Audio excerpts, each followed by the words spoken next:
ನಾವು ನಿಮಗೆ ಸಾರಿದ ಸುವಾರ್ತೆಗೆ ವಿರುದ್ಧವಾದದನ್ನು ನಾವೇ ಆಗಲಿ ಪರಲೋಕದಿಂದ ಬಂದ ದೇವ ಪೌಲ ಹೇಳ್ತಾನೆ, ನಾನಾದರೂ పౌలు ఇలా చెప్తున్నా, నేనైనా పరలోక దేవ దూతరాదురు పరలోకం దేవదూతలయ్యారు.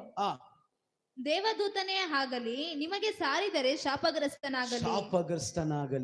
ಹಲ್ಲೆಲೂಯಾ. ಶಾಪಗ್ರಸ್ತುಡು ಕಾಣಿ. ನೋಡ್ರಿ, ಬೈಬಲ್ ನಮಗೆ ಹೇಳೋದು ಟ್ರಯಾಂಗಲ್, ತ್ರಿಭುಜ. బైబిల్ మనకి ట్రయాంగిల్ లాగా ఉంది. దేవుడు, సేవకులు, విశ్వాసులు. గమనిసి ಎಲ್ಲರೂ గమనించండి. అందరూ ನಿದ್ದೆ ಮಾಡಿದ್ರೆ ಅವರನ್ನು ತಟ್ಟಿ ಎಬ್ಬಿಸಿ. నిద్రపోతుంటే ఎవరైనా తట్టి ತ್ರಿಭುಜ ತರನ ಜೀವನ.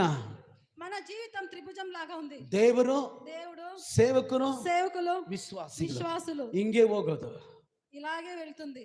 హల్లెలూయా, హల్లెలూయా, ಆಮೆನ್, ಆಮೆನ್. ಅದನ್ನ ಬಿಟ್ಟು ತಪ್ಪಿಸಕ್ಕೆ ಅನೇಕರು ದಾರಿ ತಪ್ಪಿಸ್ತಾ ಇದ್ದಾರೆ. దాన్ని విడిపించడానికి అనేకులు ప్రయాసపడుతున్నారు. ನಮ್ಮ ಕದ್ರಪ್ಪ ಮನೆಗೆ ಯಾರೋ ಒಬ್ಬ ಬಂದಿದ್ನಂತೆ. మన కద్రప్ప బ్రదర్